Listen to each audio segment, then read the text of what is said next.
Hey there, welcome to Unstuck Kids Speak Out, episode 6. Can't believe we're already up to 6. This is really cool. My guest today will be Karlie. We'll be talking to her in a second. Thank you for joining us. Today we're going to talk to a teen who has OCD. She's been dealing with it for at least a half dozen years, gone through different types of therapy, so there'll be a lot of good questions you can ask, and if you're watching on the replay, feel free to ask a question, and we will continue to answer throughout the years.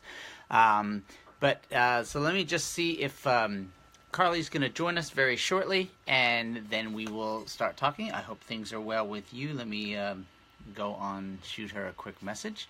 And Unstuck Kids Speak Out, like I said, we've done 6 before. You can go on our Facebook page and see the previous ones. We have done kids with different ages, boys, girls. Karlie, if you're here, just make a comment quickly. Oh, cool, she's here. Let's invite her on camera. And Karlie, when you see that message, just hit OK. Hello. Oh, cool. You're here. Awesome. Hey, how are you? Good. Is it spring finally up there? It's not snowing anymore, so that's good. I know. It's going between winter and spring. We can't figure out what it will be yet. So thank you so much for joining me today. Yep. I definitely want to hear your story, and while we kind of wait for people to join in, would love to kind of know a little bit about like when you first realized, years ago something was wrong, or you were having these strange thoughts or whatever. Tell me a little bit of your story. When I was like really young, like 2 even, my mom would say that I would be worried about getting sick and throwing up, and that I'd always ask her, like, am I going to get sick? I'm scared of this or that. And then, so she always knew that, but she was like, no kid wants to throw up and get sick, obviously. And so she didn't think much of it. But then I was just very defiant about like going to school when I was in 4th grade and 5th grade and all through middle school. And so that's really how I knew like something was wrong, like therapy wasn't working. And since it was all about throwing up, and I knew it was emetophobia, but I didn't know it was part of OCD. So yeah. So that was kind of like middle school, 6th grade, 5th grade. When conversations with your mom going, something's a little wrong. When was that? Yeah. Probably when I was in 6th grade and I really stopped going to school. I was going to school, but I would come in late like almost every day.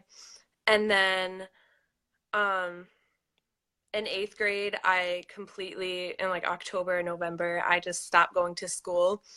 And so my mom was like we didn't know that I had OCD yet. And by this point I was able to say like I'm afraid of throwing up, because I used to say, oh, I'm scared of getting sick. And so we decided it was like in general, but it was really targeted at throwing up. And so, I mean, I did my own research. I was like, what's wrong with me? Yeah. And so, I found out the word emetophobia, and then my mom came up to me one day and was like, I know what you have. Like, it's called emetophobia. And I was like, I already know. And so then, she told me, like, therapy's not going to work probably, because like it just wasn't working for me. I refused everything, but my parents were still like confused on like what to do. And I had a great therapist, but she was more like telling me to avoid stuff. So she would actually tell me, oh, if you want to be picked up from school, like just tell your mom, like that's okay. So she was helping me avoid, because she didn't understand like what a metaphor, like, yeah. So she was just like feeding into my compulsions and stuff. And then, so that was basically how I knew, just that I stopped going to school and that I would always be scared of getting sick and throwing up. So, yeah. That's great. Hey, if you're just joining us, this is Unstuck Kids Speak Out. I'm talking to Karlie here, and if you have questions, want to make a comment, feel free to use the feature below. We're happy to answer questions. Right now, we're just kind of talking about when Karlie kind of first realized something was wrong.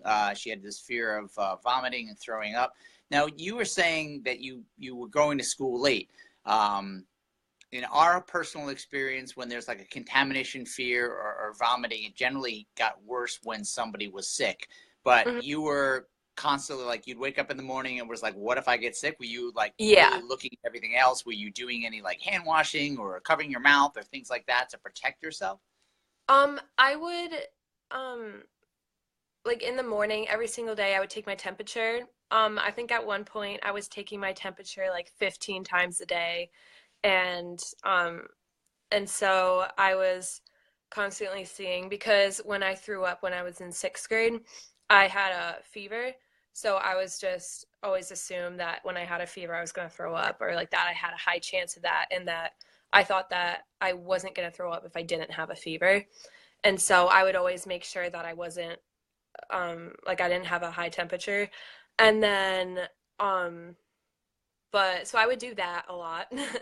And then when I was at school and someone was sick, um, I, well, like I remember this one time in sixth grade after I got sick, there was this kid in front of me and he raised his hand and was like to the teacher, he said, I think I'm gonna throw up. And so she was like, okay, well, leave. And so he ran out. And I remember that was just such like, I mean, I still remember that. I'm sure like no one else remembers that from now. And he ended up throwing up in the hall. And so I would like always think every time I like walked down the hall, I was like, oh my gosh, like I would like look for that throw up. I'd be like, oh my gosh, is it there? And so I was just always thinking about that. And I would be even scared to like even like communicate with that guy afterwards, because I was scared that he was gonna like throw up again or something. And um but usually I'm not scared of other people throwing up unless like it's contagious. So if someone has food poisoning, I don't get as worried. Like my sister, she throws up all the time because of this like stomach problem she has. And We have so very similar things here. yeah. Yeah. And so like it's not that, it's just the thought of not knowing whether it's a stomach bug and that I can get sick from it too, or if it's just something else unrelated to that. And so it's just that unknown. And yeah, so I would also wash my hands a lot once I got probably in eighth grade. After I stopped going to school, that's when I would wash my hands. Um, Before, like every single time before I ate, and if my parents were making a meal, I would make sure that they were washing their hands. But that didn't start until after I stopped going to school in eighth grade. So before that, I wasn't like that. So But you, so when eighth grade, it was something, something just told you like I can't even leave the house. Did you do it thinking back now to protect yourself from getting sick at all, or were there other issues too? it wasn't so I wouldn't get sick. It was just if I got sick, I wanted to be at home in my comfort zone, which was my Right. room. And so I would refuse to leave the house, but not because I was scared of like catching something from someone else or from something. So it was really just the comfort of knowing that if I threw up, I would be in my house. And then so yeah, I just like wouldn't leave my house. Like I couldn't even go um like to the grocery store next door to get some like anything. I just couldn't do it. And so that went on for like a while, and then that's when my parents were like, okay, we need to do something like immediately. So yeah, I can see that you're progressively getting worse between middle school, eighth grade. You just you're Hmm. not gonna go to school. Your parents go, okay, what's going on? So where Yeah. did like obsessive compulsive disorder and the idea of like, actually going to therapy, where how did that pop in? Was that another Google search or? I think, well, it was my parents who thought I was OCD, and I think it was one of my therapists said, I think like I don't know how to help you with this, but I think it's OCD from like my experience of like other kids. So the one that was telling me like to avoid, basically, she was the one who actually said that.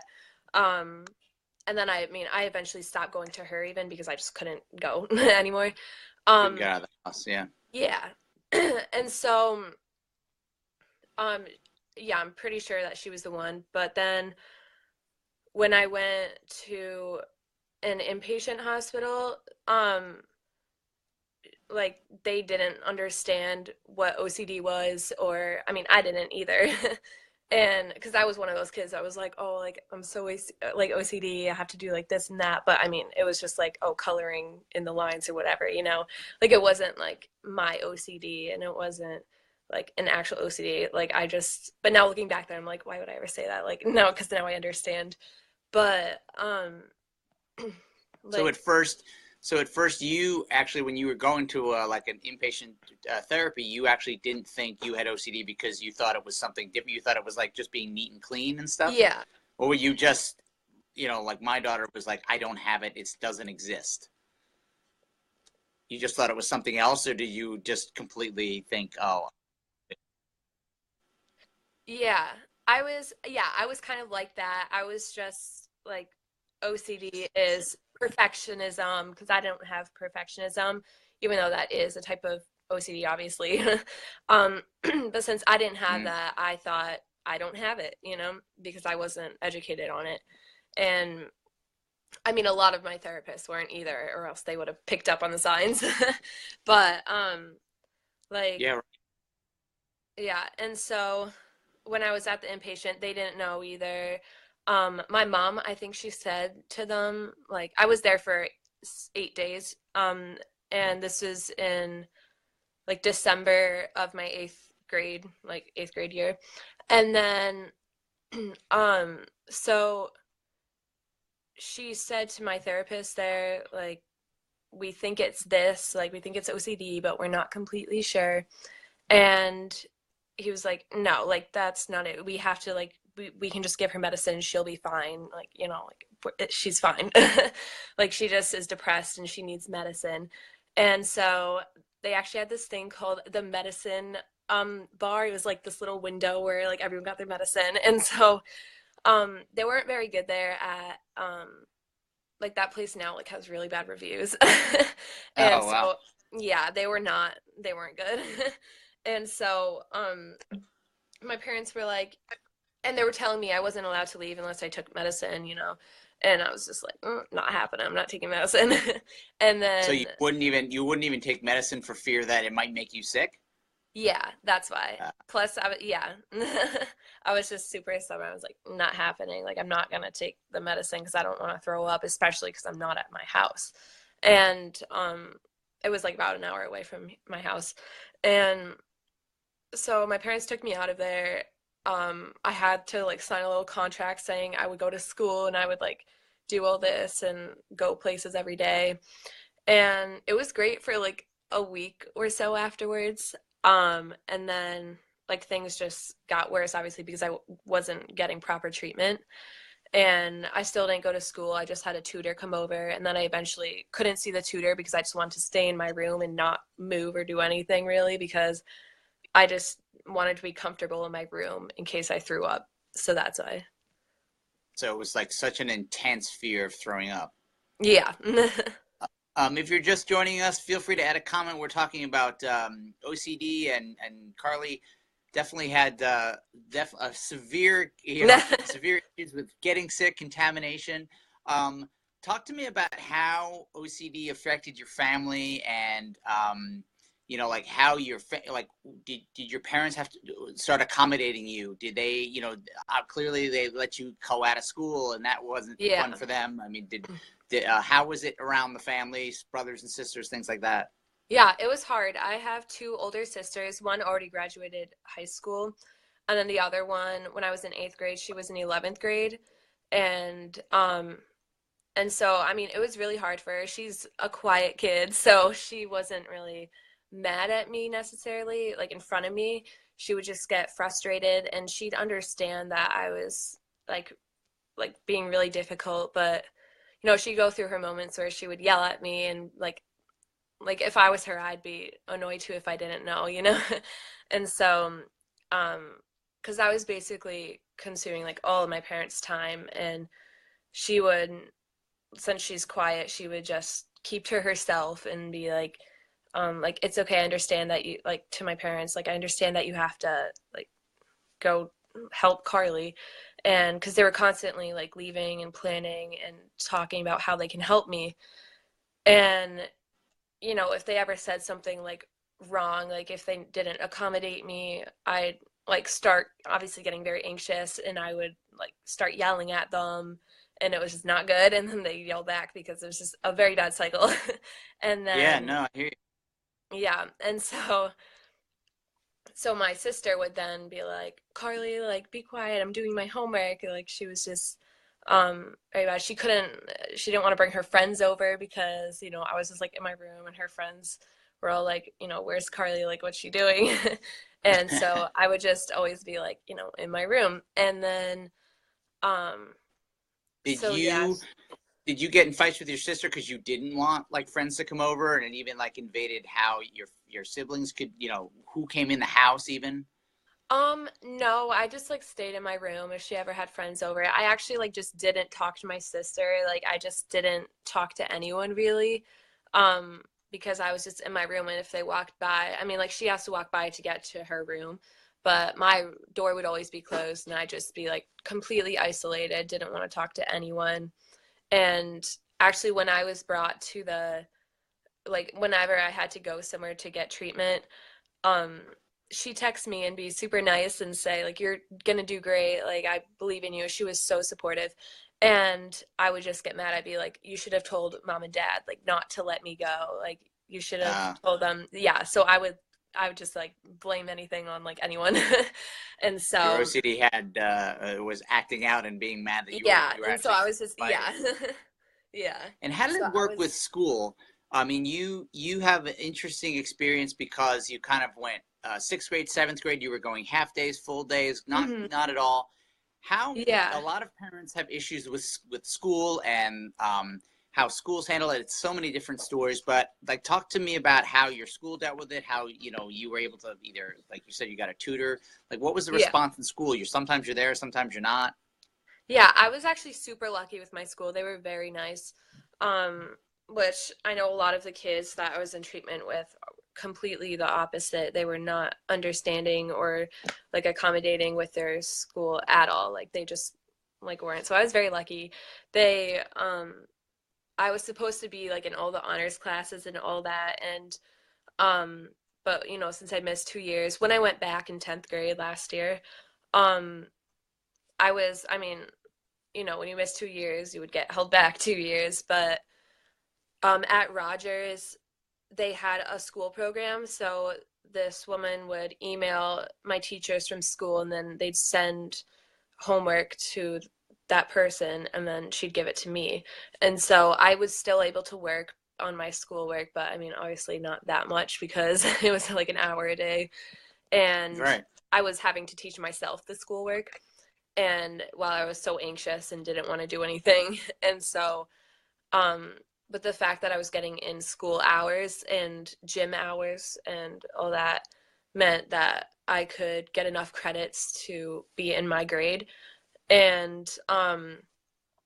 And so I'm only in like the my Spanish class, I'm in the grade below. um but now I'm in like one AP class, one honors class. And so but I'm still like behind in that. And um so yeah, they were just very understanding, and they were able to gather a lot of my schoolwork that I did at Rogers to make sure I didn't get held back. But when I was first missing, you know, my guidance counselor in 8th grade would come to my school, I mean come to my house and tell me like you have to go to school.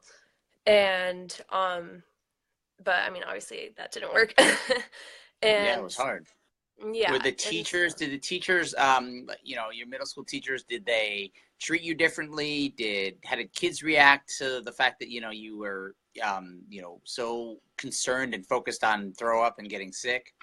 Well, I didn't tell my friends. I still like haven't like really. I mean, if it comes up, that's fine. And but I mean, I'm not gonna go around. I just say like it's personal, you know. Like I don't want to explain just a little and then have them like misunderstand me. Um, so whenever I've told my friends, I like sit down and like really explain to them so there's no misunderstandings. And then with my teachers, my mom would email them and say I was just like going through a rough time, And that was in 8th grade. In 9th grade, I never even met my teachers for 9th grade because I just never Wow. went Yeah. to. Right. What? And I said because you were in therapy during you were in therapy during ninth grade. Or you didn't go at Yeah, or all, I or was which? just like refusing. Yeah, I was like in and out of therapy. And so like I was, yeah, so I just didn't have the chance to go to school. I think I went for like a half day one day, 9th grade, but I mean, that didn't go well. And so, I mean, No, it doesn't. there was a lot of rumors going around like with my friends, like not my friends, but like the school that, I was um just like really sick or had cancer or something. And a lot of my friends were really concerned and texting me, but I wouldn't text them back because I just completely wanted to isolate. I mean, my day consisted of Netflix. That's all I did. I was just watching on my computer. I just Mm-hmm. didn't want to answer anyone's texts or anything. And then eventually they just started like fading out. Like people would stop asking me to hang out every single day. And then when I Yeah. came back, it was like this huge thing. It was like what? Because I didn't let anyone Where know you been? besides like yeah, um, like the new people that came in with those 2 years thought I was new, and I was like, it was very weird. You had to explain. Um, so if you're just joining us, feel free to ask questions. We're talking about OCD. Karlie was just explaining how it worked in school. She kind of had a lot of trouble getting to school, going in and out of school. Now, tell me about, you eventually got to Rogers, and you got some intense OCD therapy. What was what did they teach you about exposures? What were some of the things you had to do? I Yeah, know that you had issues on taking showers on Thursdays. yeah. Um, so the showers on Thursdays was because that I actually didn't even work on at Rogers because I still refused to. Um, it wasn't until like later, but that was I threw up on a Thursday and I took a shower that night, and so I associated that with um, throwing up. And then at Rogers, they I mean, that had super intense exposures, but then again, I refused like all of them. So, Right. it scared me also to watch the other people get through them, like not easily, but they were able to do them. And I was like, that's not happening. I'm not gonna be able to do that. And then, but I already knew a lot about exposures from Bradley, which is at Rhode Island. It's like an intensive outpatient. So you go there for 6 hours a day. And um, and so they taught me basically like everything that I needed to know about OCD and exposures and all that. They probably taught me more than Rogers did, but we just worked on it more at Rogers.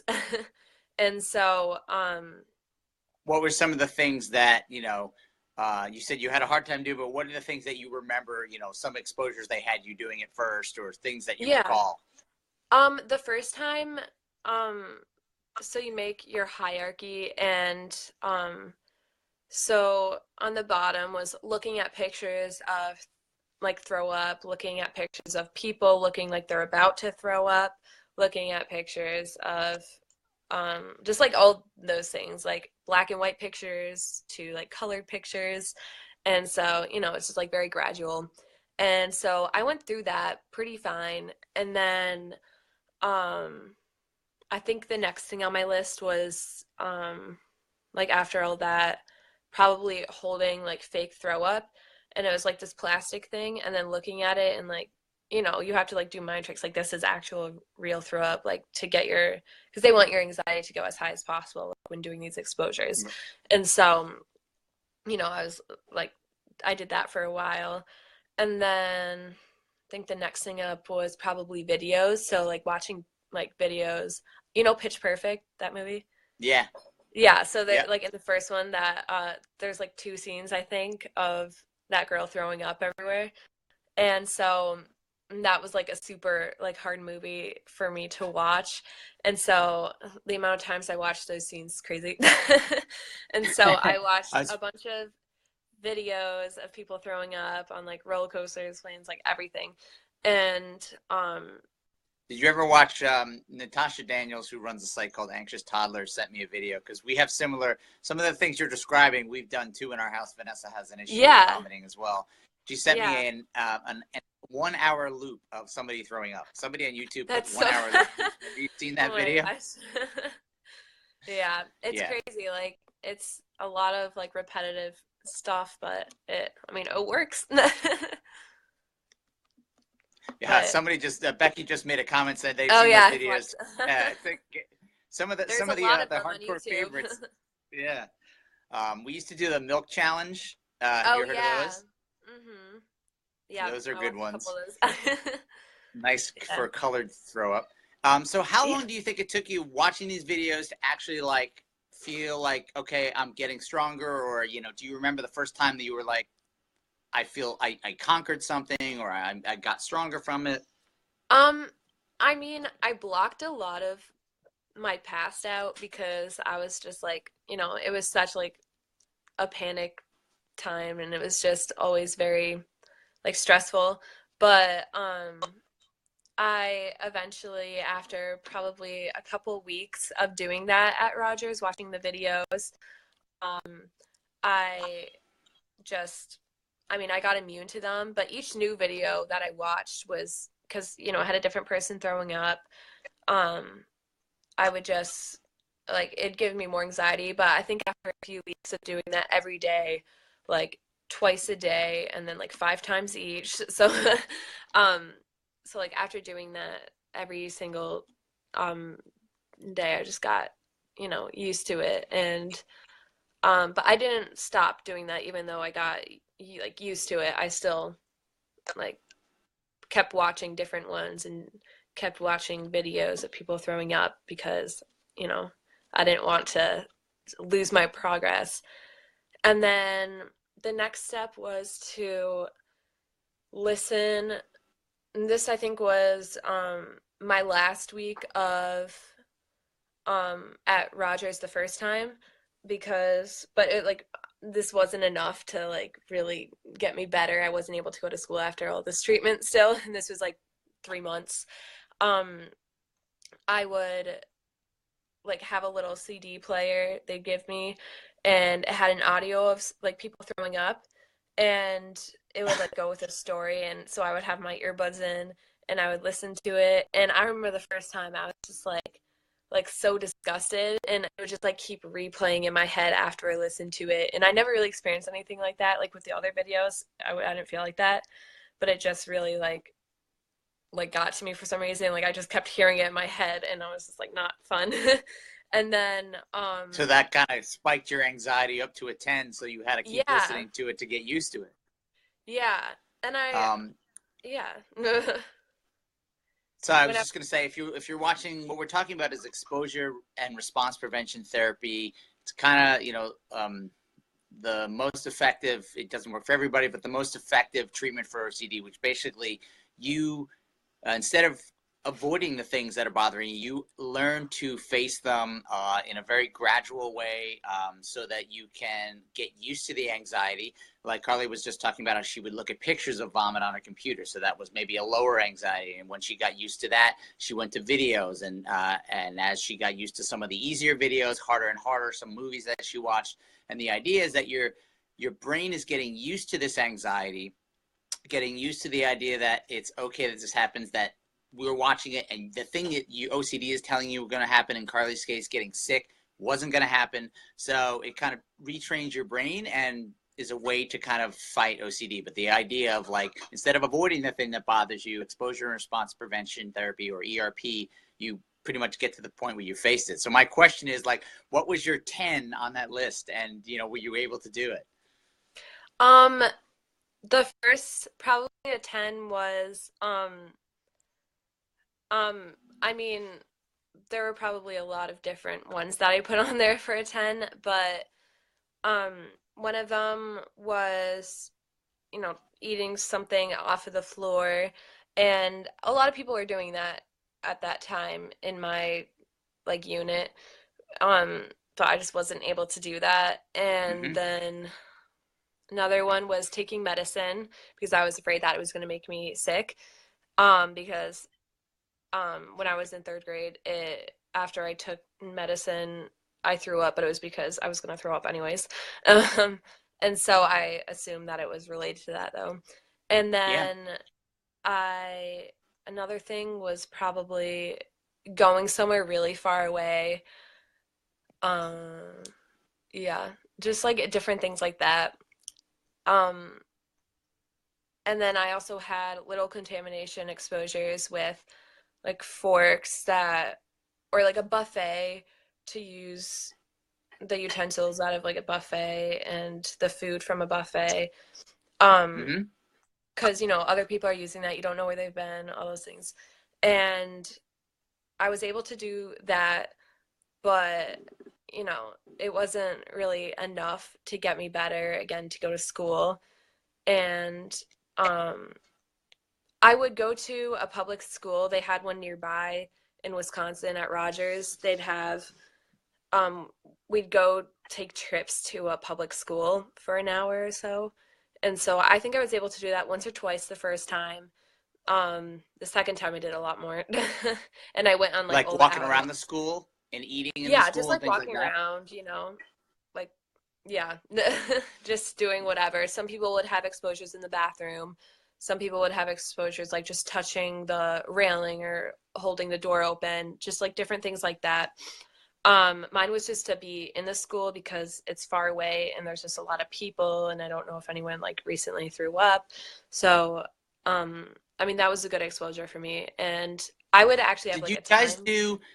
It's interesting that I had always people that I've talked to with Rogers always kind of talked about doing like therapy with other people inside the facility, but this is the first time I'm hearing they like did field trips. Did you guys do like their exposures as a group, like the kid who was afraid of touching doorknobs? Did everybody else who wasn't afraid of it show them that it was okay, and people that weren't afraid to eat off the floor, like did you help each other in that way? We'll do it Um, together. I mean, yeah, it depends on the person. I mean, if they want, like sometimes we would just like watch or like talk with like in our own like circle, and then while the other person does it, like we leave them be and do their own thing. But a lot of times it was just encouraging. It wasn't showing them that like it was okay. It was more just showing them like our support and that they can do it, and that like we believe that they'll be able to do it, and we're just there to really give them support. But yeah, we just do our own thing, even if it makes someone else anxious. Like if we touch a doorknob and that just seeing someone touch a doorknob makes another person anxious, like we're not gonna stop doing that. We're just gonna live our own life still, you know. But Yeah. but yeah, we did things as a group. We had outings like almost every day, and so we would go places like a petting zoo, to the movies, to the mall, different things like that. We would just go on outings a lot. There were camping trips and um, like kayak trips. It was really cool. I wasn't able to go on any of those because I was still super anxious, but I mean, it sounds really fun. But No, yeah, no. I mean, I think it's interesting that everybody worked in a different way, but you could work together when you wanted. In your, yeah, you've been dealing with OCD since, let's say, third grade at least, and definitely hot, really bad in sixth and seventh and eighth grade. Do you yeah. get to a point, you said you were in and out of therapy a few times. Did you get to a point where you were like, I hate this, I'm done with it, I want to get better? Because it sounds like the first couple times your parents were taking you. Did you finally get to a point where it's just like, forget, this is enough? Well, I always thought like this is enough, but I went to the other way, like this is enough, like I just want to be done. But it wasn't I mean, I knew I wanted to get better. I just didn't want to get sick and then get better and do all that. I was just I don't think I ever had like that moment or like that realization that like I'm going to start doing these exposures. I need to do this. It was very like gradual, and I was through like I read there was this one book, um I forgot the author, but it was a book about OCD, and it helped me a lot. It had like a green cover, and I mean, I still have it to this day. Like it was just super helpful at Rogers. And I think that was the biggest turning point for me to start doing exposures because it was just like really helpful. Like I saw like statistics on how big this works, and I knew that it works for everyone, like exposures and all that. It like really helps for a lot of people, but I just didn't want to put all of my fear and anxiety and like because it's mentally and physically exhausting. But And taking that leap is hard. Yeah, you're yeah. doing something that is physically painful to you, the Hmm. same way a broken arm would be painful to somebody. If it's not treated, Yeah, exactly. it's mentally painful and it physically affects you. I think that's Yeah. the one thing that parents have a hard time understanding is that or loved ones or whatever. Sometimes you'll say, just get over it or forget it or distract Yeah. yourself. You'll be fine. Don't worry about it.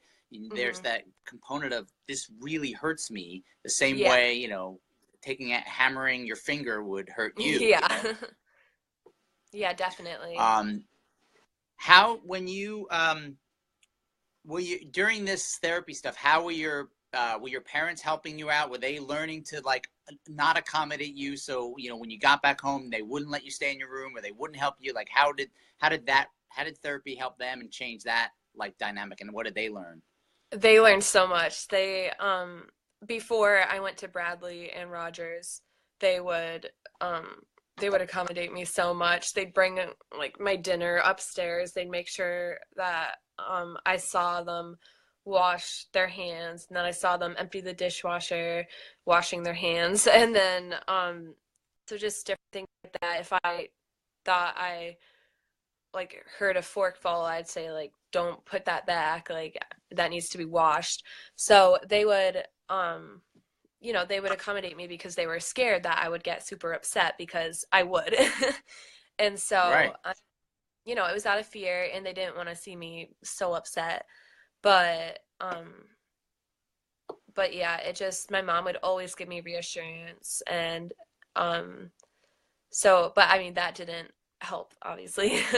And so they learned a lot, mostly at Bradley, because they were there at the apartment and they went to the program with me, and they had home visits and they were there, and so that's when my mom and my dad really learned that they can't accommodate me like that. And at first, it was super hard for them because I'd get super upset as they expected, and I would um I wouldn't eat like all day if like something was contaminated in my head.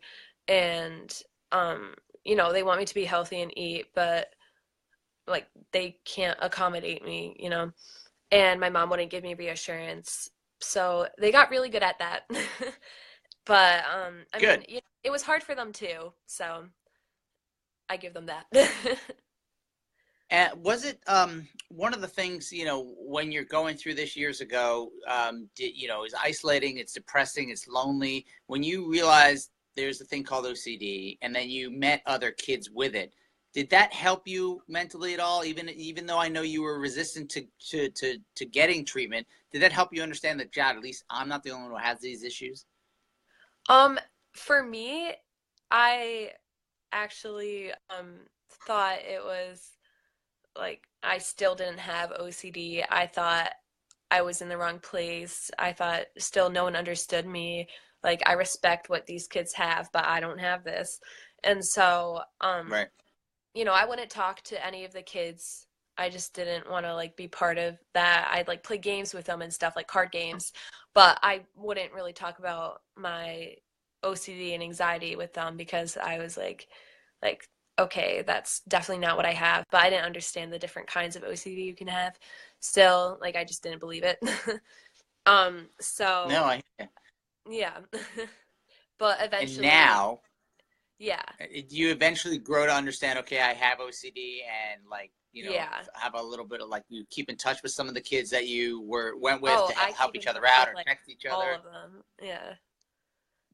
We actually still Um, every day like we talk on this big group that was from my first time at Rogers. So um like 3 years ago now, and there's like 30 people on it or something, and we all just talk and we'll catch up every once in a while and see how everyone's doing.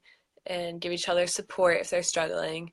And so it's really good, like all the support that I got every single time, and that we were able to keep in contact. I think that's really important afterwards, to have those people that give you support whenever you need it and understand. So that really helped.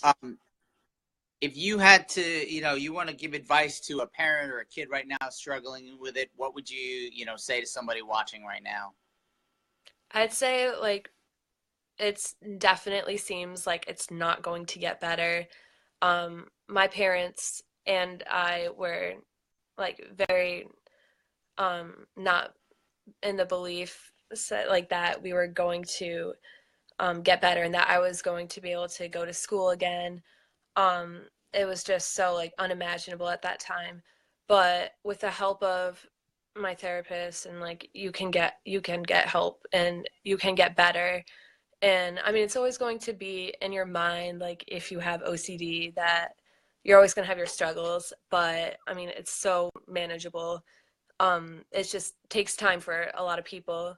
I mean, some people, they can go to treatment for like a month and that will be good enough, but I mean, for me, it was like a 2-year process, and it was like, of intensive treatment, and it's, Yeah. it's still going. And so it's just, um, I mean, be educated and find other people that have been through it, and like really, like, just don't give up, obviously.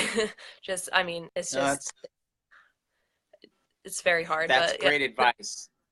I mean, there is I think people have an idea that, oh, this is only going to take a certain amount of time, or in 3 months Hmm. I'll be fine, or a book might say, Yeah. oh, by 6 to 8 weeks of CBT you should be okay. But it's really your Yeah. own schedule and your own time, and how long Hmm. it's going to take. Our personal issues were really about 2 years as well, even though it was Yeah. outpatient, Yeah. and we're still doing therapy now. So Yeah. I just want to kind of wrap up with a question about, you're home now, you're back in school, Hmm. when, if an issue pops up, how do you handle it? For example, let's say, it might have already happened where somebody might have thrown up in school, or Hmm. one of your friends is sick, or you get sick, how Yeah. do you, and your OCD creeps back in, how do you handle it? Um, well, I'm a lot more open with my parents about it, and I'm able to say, I'm anxious about this, and I'm kind of worried that um, I might not be able to get through it, because I get like sometimes anxious that I won't be able to like come back from my anxiety, and that I might like relapse and go back. But I mean, I'm so much stronger now. It would be hard for that to happen. So I'll tell my parents whenever something that I'm anxious about comes up, and my parents are like, you're doing great. Like, that's amazing that you're not taking your temperature, that you're not asking reassurance questions. And so they really recognize that, um, and they're able to tell, like, whenever I'm anxious, or what happens that might make me anxious. And so, Yeah, you're almost fight. You're treating it more like you're fighting it more like a family, as opposed to everybody mhm, accommodating each other. yeah, That's definitely. big. Yeah. Yeah. And I mean, I have the skills and tools um, to fight back those thoughts, and to accept those thoughts, and um, to not let it stop me from living my everyday life that I need to live in order to be happy. So, um, I mean, that's exactly where I think, from my belief, that's where therapy needs to get you to, a place where you can believe in yourself and understand mhm, that these things might pop up again, but I have the yeah, tools to fight them back. And if I have a setback, I won't let that, take over my life. yeah, I would really love it if you remember the name of that book, yeah, I would love it if you could come back in and leave a comment or a link to where people can get it. yeah, Because we actually, on our Unstuck film page, I have a resources page where I'm constantly trying to add new books or new resources, yeah, because so many people are just searching for advice and knowledge the same way that you did. So that if you have it now, that would be great. But yeah. My after mom just we're came done, in and she just said the name of it. It's called Talking Back to OCD. Yeah. Yeah. That book, yeah. I've read it. Yeah, I know. A similar program that Vanessa went to had us parents read it, and then there's like a parent part, an adult part, and a kids part. Yeah, great. Yeah. And like even like a Yeah, therapist part. Like, give this book to your therapist if they don't know it. It's right. really neat. That's great. Well, thank you so much for joining. I really appreciate your help. I know that your advice is really going to help a lot of parents, and thank your parents for sticking, for allowing you to be on here, but also, Yeah. fighting OCD along with you. Yeah, I will. So thank you so much, and I'm gonna click you off now, and I All really right, appreciate. bye. Bye. Really appreciate Karlie joining me. Thank you for checking out Unstuck Kids Speak Out. If you're watching this on the replay, feel free to share it out.